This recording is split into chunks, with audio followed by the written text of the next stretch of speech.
사랑하는 내 딸아, 내가 너를 술람비 여인을 사랑하듯이 너를 사랑한다. 네가 이제 네 입술에서 예언할 것이고, 네가 손을 얹으면 귀신이 떠날 것이고, 놀라운 나의 영광이 너를 후회하게 될 것이다. 딸아, 기뻐하라. 이제 기뻐하라. 나는 주님이 이렇게 복을 주고 주님이 이렇게 만나줬다고 하라. 그리할 때 네가 선포할 때마다 내가 역사하리라. 생명수가 들어가리라. 죽은 자가 살려고 좌절하고 파멸된 가정이 살아나는 기적이 너에게 임할 것이다. 내가 지금 그 기름 부음을 온 몸에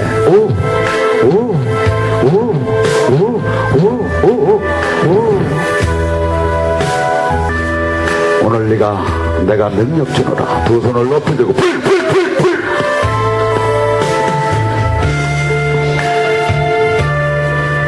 딸아, 너는 나의 긴 키스를 받았다. 네 영혼이 이제 나와 떨어질 수 없는 걸 알게 될 것이다. 사랑하는 딸아, 내가 너를 지금 꼭 끌어안노라. 너의 영의 눈을 지금 열어서 나를 보게 할 것이다. 나의 모습을 보아라. 나의 모습을 봐라. 영광스러운 나의 모습이 아니라 면류관에 가시 면류관을 쓰고 너를 위해서 피를 흘리는 내 모습을 봐라. 딸아, 이래도 불평할 것이냐? 사랑하는 딸아, 네가 네 일을 해야 할 것이다. 내가 너를 위해서 이렇게 십자가를 줬단다. 이제 네가 이 일을 이 세상을 통해서 해야 할 것이다. 내가 온 몸에 지금 내 기름을 붓노라. 내 피를 붓는 것이다. 내 피를 받아라. 내 피를 받아라. 오늘 말씀은 창세기 12장 1절에서 4절 말씀 봅니다. 여호와께서 아브라함에게 이르시되 너는 너희 고향과 친척과 아비 집을 떠나 내가 보여줄 땅으로 가라.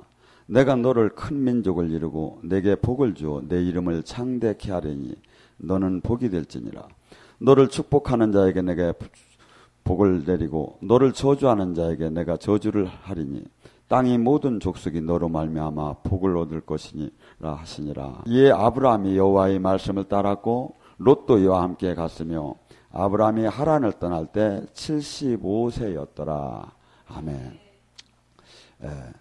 제가 몇 분하고 어제 충주에서 이렇게 상담을 하는데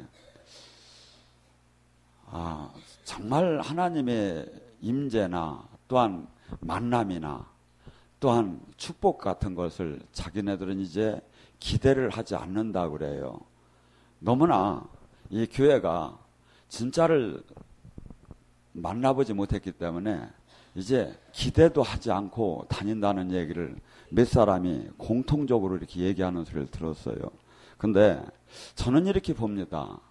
우리가 지금 주님을 만나는 것이 두 가지가 있죠. 첫째는 우리가 복을 받으려고 만나는데 복을 받으러 들어가다가 만나다 보면 뭐가 나오느냐면 진짜 살아계신 이분을 만나게 되면 하박국 선지자 3장 17절의 말씀처럼 나는 포도나무에 포도가 없고 무화과나무에 열매가 없고 외양간에 소가 없고 양떼가 없어도 나는 기뻐하리라는 것이 영으로 그분과 임마누엘이 진짜 되었을 때, 하늘나라를 진짜 내 것으로 가졌을 때, 아버지와 나가 일치됐을 때 그 축복을 받을 수가 있어요. 그래서 지금 이 성경 속에서 얘기하는 것은 축복이 쭉 없이 이 세상의 축복도 많이 나옵니다. 그런데 여러분들 12제자와 70인의 제자는 예수님께서 가장 사랑하던 사람들이었어요. 그들을 지금 우리 환경으로 갖다가 환산한다면 그들은 멸문지화를 당한 거예요. 근데 하나님은 그들이 축복을 받았다고 보는 거예요. 그래서 우리는 지금 이 시대에 이 복을 받으려면 첫째 두 가지라고 해요. 교회가, 온전한 교회가 있어야 할 것이고, 또 하나는 내 믿음이 어떠한 믿음으로 지금 주님을 지금 만나고 있는가. 저는 지금 이 창세기 12장에 나오는 아브라함이 믿음의 조상이죠. 이분서부터 오늘 이 시간에 저는 이 제목을 믿음은 순종이라는 제목을 갖고 같이 은혜를 나눌까 합니다. 자, 아브라함이 저희 지금 나이로 우리가 어렸을 때 가끔 듣던 얘기가 있습니다. 연세가 지금은 지금 60이 청춘이라고 하는데 옛날 나이는 고려 시대 때 60이면 뭐였죠? 고려장을 지낸다. 그러니까 막 치매가 오고 엄청나게 수명이 짧았지요. 근데 그때 나이가 지금 아브라함이 75세였다는 거야. 75세에 지금 인생으로 말하면 지금 금이 환양을 해서 고향으로 가서 남은 여생을 지금 살이할 나이에 왜 하나님은 그러니까 하나님이 부르시며 저도 주님의 계속 인도함을 받고 훈련을 받고 있지만 때로는 도저히 이해가 안 가는 때도 많아요. 왜 하나님이 아브라함을 그때는 아브라함이 아니죠. 아브라함을 부를 때 한 태중서부터 부르고 한 10살 때서부터 열심히 저기 해서 그럼 얼마나 많은 일을 많이 했겠습니까? 근데 왜 75세에 인생으로 말하면 다 끊긴 끝나는 그 촛불이 꺼져가는 그 나이에 주님께서는 불러서 또 뭐라고 하죠? 그냥 여기서 열심히 잘하라면 이해가 가요. 근데 뭐라죠? 너는 본토 친척 아비집을 떠나 뭐죠? 너의 모든 끈아풀이 되는 네 육적인 모든 힘이 되는 모든 것을 끊어버리고 새롭게 시작을 하는 거예요. 이게 born again. 이 신학적인 용어라면 다시 태어났다 이거죠. 옛 그것을 갖고 육의 그 사람을 갖고는 하늘나라를 유업으로 받을 수도 없고 받으려고 해도 안 된다는 게 하나님의 뜻 아닌가 저는 봐요. 그러면서 아브라함에게 본토 친척 아버지 모든 것을 떠나서 너의 모든 옛 것을 버리고 새롭게 출발을 하라고 합니다. 아브라함은 아멘 하고서니 나갈 때 모든 걸 버리라고 했는데 그 조카 롯을 데려가고 그 다음에 그 하란에서 모은 모든 재산을 바리바리 싸갖고 출발을 합니다.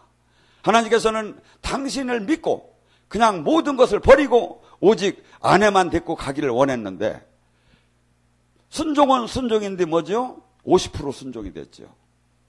성경을 믿는다고 하면서 많은 사람들은 이 말씀은 우리 교단학에 맞지 않아. 이 말씀은 우리 교리에 맞지 않아. 이 말씀은 나의 칼라에 맞지 않아. 성경은 우리의 기분과 우리를 맞춰주는 말씀이 아닙니다. 나를 깨트리고 부숴서 옛사람의 육의 사람을 죽여서 하나님의 자녀를 만드는 데 목적이 있는 거지.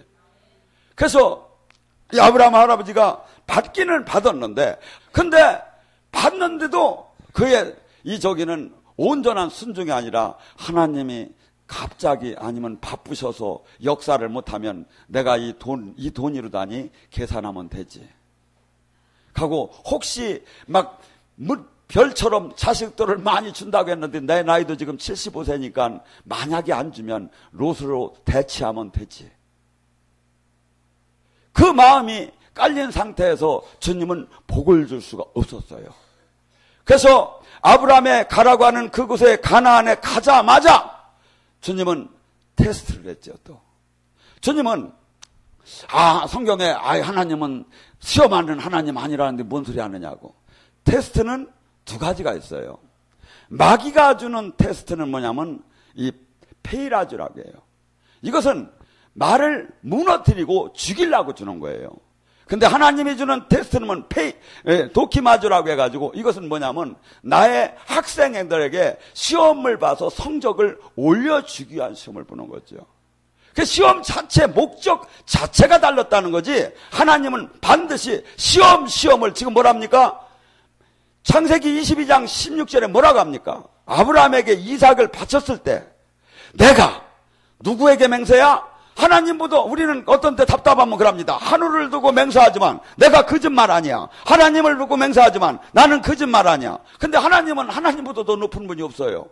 그러니까 내가 나를 두고 맹세컨대 네가 네 아들 독자를 그렇게 바치는 걸 봤더니 내가 복을 주고 복을 주었다고. 우리는 주님께서 계속해서 테스트를 합니다. 저는 이 테스트를 이기는 사람을 많이 보들 사실은 못했습니다. 지금 이 하나님, 이 아브라함 할아버지도 할 말은 많아요. 주님, 제 나이가 몇이었는데 주님 그래서 다 버리고 제 모든 것을 버리고 왔는데 이게 뭡니까? 여기는 막 젖과 꿀이 흐르고 모든 것이 손 대는 대로 들어가도 복을 받고 나가도 복을 받고 앉아도 복을 받고 서서도 복을 받고 성읍에서도 복을 받고 광주에서도 복을 받을 줄 알았더니 기근이 뭡니까? 주님, 나 못 믿겠습니다. 차라리 나를 믿고 사는 게 낫겠습니다. 아마 그렇게 할 수 있어요. 근데 차마 입에 나오는 그 얘기는 아마 못하고 이렇게 여기 있다가는 하나님 믿다 큰일 나갔으니까 저 애굽으로 내려가자. 거기 가면 먹을 것이 있다니까. 그래서 그가 내려가나 안 내려가나는 주님께서 보셨겠죠. 근데 현실을 하나님을 믿는다는 건 뭡니까? 하나님을 믿는다는 것은 순종이고 하나님을 믿는다는 것은 모든 주권을 그분한테 맡기는 겁니다.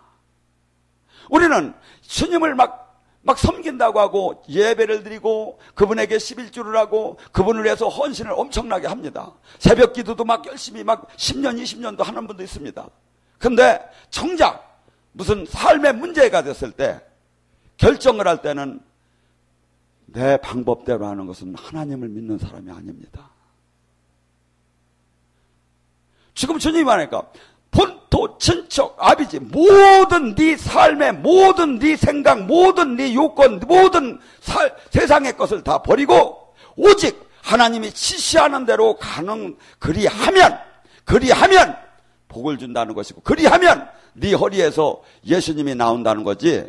그렇지 않은다면 어떻게 하나님이 복을 주겠습니까?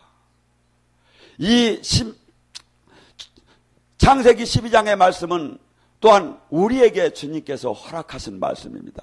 네가 나를 정작 믿는다면 본토 친척 아비집을 떠나 이 세상의 모든 살던 그 옛것을 다 버리고 오직 하나님 말씀, 오직 하나님의 지시하는 로마서 8장 14절의 말씀처럼 성령의 인도함을 따는 사람이 되어라. 우리는 지금 저는 수많은 사람들이 몸부림을 치며 주님의 복을 받기 원하고 몸부림을 치며 영으로 주님을 만나기를 원하는 사람을 많이 봤습니다. 그런데 이 성경은 원칙으로 직접 들어가지 않는다면 이것은 오히려 더 힘들기만 합니다. 우리 주님께서는 수없이 지금 우리에게 요구되는 것은 뭐냐면 그분이 명령, 그분의 말씀, 그분의 뜻을 따를 때 너는 내 백성이 되고 내 자녀가 되고 거룩한 제사장이 되고 만민이 너를 통해서 복을 받는다는 겁니다. 출애굽기 19장 3절과 6절에도 모세에게 불러서 그럽니다.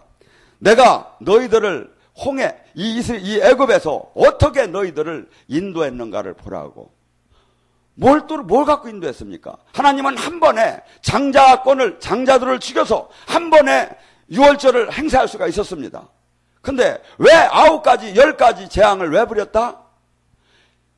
바로의 마음을 오히려 강팍하게 헤매서도 그 10가지 재앙을 내렸습니다. 이유는 뭐냐면 세상이 하나님, 야훼 하나님이 창조주이고 그분이만이 이 세상의 주권자인 걸 알게 하려고 그랬다고 합니다. 예수님께서 사도행전 2장 22절에 뭐라고 하죠? 사도 바울은 그럽니다. 이 예수님께서 하나님이 그분을 통해서 기사와 표적을 나타낸 것은 하나님이 예수님이 여기에 메시아라는 것을 증언하고 있는 것이라고. 하나님은 심심해서 기적을 베푸는 게 아닙니다. 인간이 어떻게 하늘나라가 이해가 됩니까? 홍해가 갈라지고 열재앙인 후 하나님이 하신다는 말씀이 그대로 이루어지는 걸 보면 내가 안 죽어도 천국이 있다는 걸 알 수가 있죠. 하나님이 바람이 지금 안 보여도 낙엽이 날르는 걸 보면 바람이 부는 걸 알 수가 있죠. 하나님께서는 믿지 못할 걸 믿으라고 하는 게 아닙니다. 계속해서 이 세상에 이룰 수 없는 기적과 표적을 통해서 하나님께서는 믿으라고 합니다. 여러분들, 그러면서 하나님이 십계명을 주고 하나님을 사랑하라고 하고 하나님 안에 온전히 거하라고 자꾸 얘기하는데 그걸 그냥 믿으라고 하는 게 아니라 정표를 벼져가며 믿으라고 하는 겁니다. 우리가 연약하기 때문에 우리는 늘 악한 원수마귀는 우리에게 수없이 의심을 갖다 줍니다. 믿음이 올라가면 올라간 만큼 마귀가 더 오는 것 같아요. 여러분 마가복음 11장 22절과 24절에 뭐라고 얘기합니까?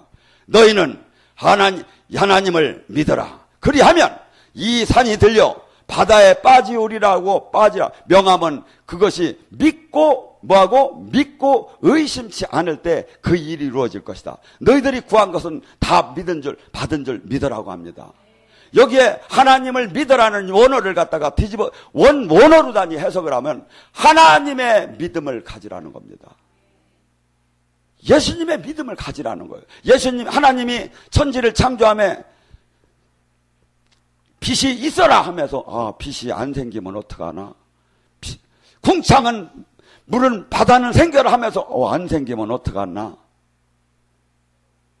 그분이 선포하는 즉시에 천군 천사가 막 한없이 역사하면서 천군이 다 움직이면서 그것이 이루어지는 걸 이분은 일치가 되는 걸 다 알고 계셨던 그 주님의 그 믿음을 우리 또로 가지라는 거예요. 우리는 지금 어떻게 본다면 우리끼리는 대단하게 우리 전도사님, 우리 권사님, 우리 목사님 믿음이 대단하다고 합니다. 근데 주님은 성경은 그렇게 얘기합니다.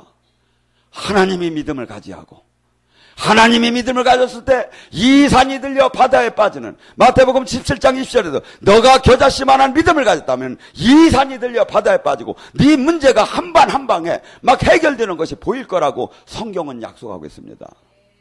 근데 우리의 믿음은 어디냐 이거죠. 겨자씨만한 진짜 믿음이 있으면 그런다고 성경이 그렇게 얘기하는데 주님이 그렇게 말씀하시는데 그러면 주님이 가짜란 말입니까? 우리는 지금 우리 자신이 얼마나 온전치 못한 믿음을 가졌는가. 물론 아브라함 할아버지도 절친이 택함을 받았을 때 온전치 못했습니다. 얼마나 온전치 못해? 사라가 어머니가 얼마나 이뻤으면 막 애굽 그 왕이 뺏어가려고 그렇게 이 파라오가 그랬겠습니까? 근데 여기 계신 남자분들은 그래도 아내를 뺏긴다면 오빠라고 하라 소리는 안 할 겁니다. 얼마나 째찌하고 얼마나 목숨을 걸고 아내를 지키지 않고 오빠라고 하라고 하고서 그냥 돈이나 받아갖고 나오고 이 분을 갖다가 그러니까 우리는 모든 하나님이 불었을 때 그 여정 속에서 온전한 사람이 처음부터 있다는 건 아니에요. 근데 하나님이 계신 걸 알았다면 하나님이 계속해서 내 손을 붙잡고 걸어간다면 나는 계속해서 제자리에 머물지 말고 그리스도의 그 향기가 나오는 사람으로 생명과 빛이 나오는 사람으로 바뀌어지지 않고 있고 맨날 그 타령의 신앙생활을 한다면 이것은 지금 주님의 복음과 주님의 믿음과 신앙과 맞지 않는다 이거죠. 얼마나 많은 지금 믿음의 사람들이 많습니까? 근데 너무나 이 성경과 불일치가 되는 믿음이야.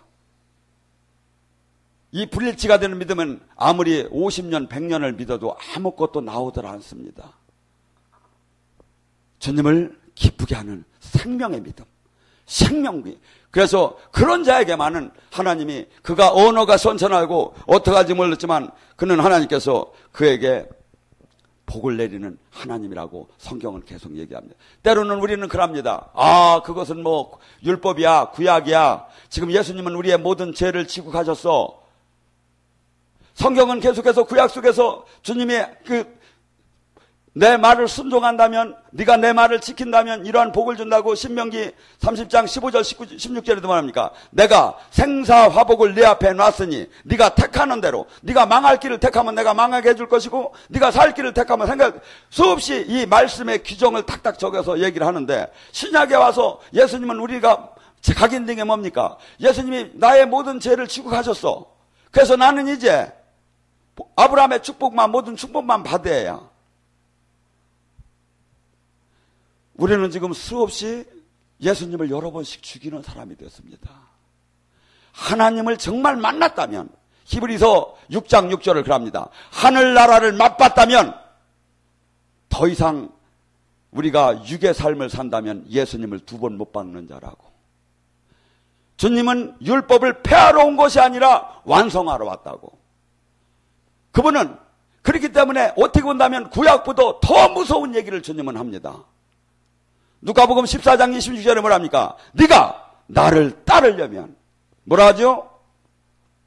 네 가정, 형제, 자매, 물론 너 자신도 버리고 따라오지 않으려면 따라오지 말라고. 우리는 마태복음 23장에 바리새인 서기관들이 얼마나 많이 그분들이 제사를 열심히 지냈습니까? 예배를 얼마나 많이 잘 봤습니까? 헌데 뭐라고 합니까? 그들 안에는 하나님이 살아계신 것도 알았고, 하나님이 나의 왕인 것, 내가 섬기할 분인 것도 알았어요. 문제는 뭐냐면, 나의 이 삶을 하나님이 근본적으로, 핵심적으로 원하는 그 하나님 자녀가 되는 삶의 길, 마귀의 자녀였던 삶에서 하나님의 자녀가 되고 하늘나라의 영광을 이끌어 유업을 받을 수 있는 그 인격의 변화에 대는 맞추지 않은 거고, 오히려 그것만 갖다 놓고 나머지는 탐욕, 미움, 이 세상 사람들이 하는 그 욕망, 이것을 다 그대로 그냥 갖고 있는 거야. 그걸 가지고 있음에 주여 주님을 사랑합니다, 제가 주님을 믿습니다, 주님은 뻥이다. 뻥이에요. 정말 주님이 나의 왕이라면 어느 하나도 내 마음대로 할 수가 없어요. 생각 하나도 하다가도 아이고 주님이 기뻐하지 않을 거야 하고 회개하게 되는 것이 주님의 온전한, 주님의 말씀에 순종하는 믿음이에요. 그렇다면 어찌하여 하나님이 그와 함께 하지 않겠느냐 이거죠. 어찌하여 복을 못 받겠느냐 이거죠. 주님께서는 그냥 믿는 순간순간마다 창 하면 문제가 해결되고 막 영이 열리고 막 이렇게 되면 얼마나 좋겠습니까? 근데 주님이 각기 달란트가 다르기 때문에 각자에게 요구하는 게 다릅니다. 근데 문제는 뭐냐면 각자 그 누구에게도 이 아브라함을 불러낼 것처럼 대전의 세상을 버리라는 거, 그리고 온전히 내 말에 순종을 하라는 거. 주님께서 이 땅에 오셔서 많은 사역을 했습니다. 예수님은 그럽니다. 율법보다 어떻게 본다면 더 무서운 얘기를 합니다. 절침이 어떤 자가 복이 있다고 하죠? 마태복음 5장에 팔복을 얘기합니다. 심령이, 우리는 돈이 많은 자가, 아니면 명예가 많은 자가, 아니면 국회의원이 된 자가 복이 있다고 생각하는데, 주님은 그렇게 얘기하지 않고 심령이 가난한 자가 복이 있나니 천국이 저희 것이가 무슨 뜻입니까? 천국을 차지하게 된다는 거죠. 어떤 사람? 심령, 내 영이 갈급하고 내 영이 주님을 찾지 않으면 안 되고, 내 영이 이것이 내가 아니라 주님이 왕이고 주님이 통치자라는 걸 깨닫고, 내가 이렇게 형편없는 것을 깨달았고 가난한 자. 수많은 사람들은 신앙생활함에 부유합니다. 라우디게니 교인 같아요. 세상과 그것을 구분되고 나서 주님을 영으로 온전하게 만나서 내가 빛을 발할 수 있다면, 내가 생명을 나타낼 수 있다면 그때는 나가야 돼요. 우리는 지금 이 시대에 얼마나 많은 사람들을 이 사람을 수없이 사람들이 찾는지 몰라요. 여러분들이 그 주인공이 되기를 저는 원해요. 저는 막 할 일이 너무나 많은데, 제가 앞으로 30년을 더 살을까 했더니 욕심도 많다고 그래요. 근데 제가 할 일은 30년 안에도 다 못할 것 같이 할 일이 이렇게 많은데, 하나님 나라 일이 이렇게 많은데 왜들 그렇게 사람들은 몸이 안 다뤄지는가? 저는 의심스러워요. 저는 몸이 다뤄져요. 그래가지고 제 스마트폰을 지금 저희 동영상을 몇 사람이 보는가 하루에도 수백 번씩 어떤 때는 봐요. 옛날에는 제가 학교 다닐 때 연예인 이쁜 여자 윤정이만 이렇게 봤어. 지금은 저의 관심이 옛것이 그렇게 귀한 게, 그것은 하도 불쌍해 보이고, 그런 사람들이 하늘나라, 하나님의 나라. 여러분들 지금 여러분이나 저나 잠깐 있다가, 조금 있다가 히브리서 9장 27절의 말씀처럼 사람이 죽으면 반드시 제 하나님의 심판대에 반드시 서게끔 됐어요. 이 땅에서 뿌린 만큼, 심은 만큼. 근데 지금 성경에서는 예수님께서는 내가 빛이요, 내가 생명이요, 나는 부활이요 수없이 얘기하는 그것이 나에게 안 나타나고 있다면 나는 누구냐 이거죠. 아직도 돈이 그렇게 사랑스럽고, 아직도 명예와 권력이 그렇게 사랑스럽고, 사랑스럽다는 건 뭐냐면 내가 그만큼 마귀에게 지금 결박을 당했다는 겁니다. 사람은 사랑한다면, 예수님께서 그래서 요한복음 5장 42절에 뭐랍니까? 바리새인 서기관들이 그토록 예배를 많이 하나님을 드리는데 너희는 하나님을 사랑하는 것이 없도다. 너희는 하나님의 음성도 모습도 못 봤다. 사랑하면 큰 관심이 글로 가게 되고, 어떻게 하면 그분이 내가 어느 생각 하나도 그분이 기뻐할까? 우리에게 신명기 6장 5절에 뭐랍니까? 6절과 너희는 마음과 생각과 정성을 다해서 하나님을 사랑하는 겁니다. 우리는, 하나님께서는 우리에게 이 고귀한 그 사랑을 가리켰고, 인간이 마귀의 자녀에서 자기 육체적인 본능만을 위주로 살던 우리에게 영원한 진리의 그 당신의 품성, 당신의 그 인격을 가르쳐주기 시작했습니다. 근데 우리는 그것을 너무나도 교회를 다니는 사람은 잘 알아요. 근데 진짜를 안 한다는 거예요. 사랑은 뭡니까? 저는 어떻게 보면 고린도서 13장에 어찌하면 그렇게 그 바울 사도는 성격이 대단하신 분인데 그 사랑을 그렇게도 잘 알으셨던가? 사랑은 오래 참고 모든 것을 덮어준다고 합니다. 사랑은 자기의 유익을 구하지 않는답니다. 내 삶이 지금 주님을 섬긴다고 하면서 내 이득을 지금 취하고 있다면 나는 사랑하는 자가 아니라 이거죠. 사랑은 온유한 자라, 사랑은 시기하지 않는다고 합니다. 우리 자신이 너무나 내 가슴에 고린도서 13장을 갖다 자루단이 딱 대고 거울에다 딱 대면 내가 얼마나 가짜인가 진짜가 나오기 시작합니다. 저한테 물어볼 필요도 없습니다. 하나님 제가 어때요? 하나님한테 물어볼 필요도 없습니다. 왜? 하나님이 말씀이 하나님이니까. 우리는 지금 이 시대에 하나님이 이 사람을 찾고 있고 이 일꾼을 찾고 있고 또 나아가서 여러분이 우리는 이 사람이 돼야만이 복을 받습니다. 영원한 생명을 받고 이 땅에서도 온전한 형통함의 축복이 주님이 이 안에 네가 내 안에 내가 네 안에 포도나무의 가지처럼 하나가 된 자는 무엇이든지 구하라. 그리하면 이루어지리라. 우리는 지금 이 수준 얕은 그냥 하나의 종교인으로 머물지 말고 주님이 얘기하시는 것은 뭐지요? 하나, 한 몸. 예수님과 우리가 한 몸처럼.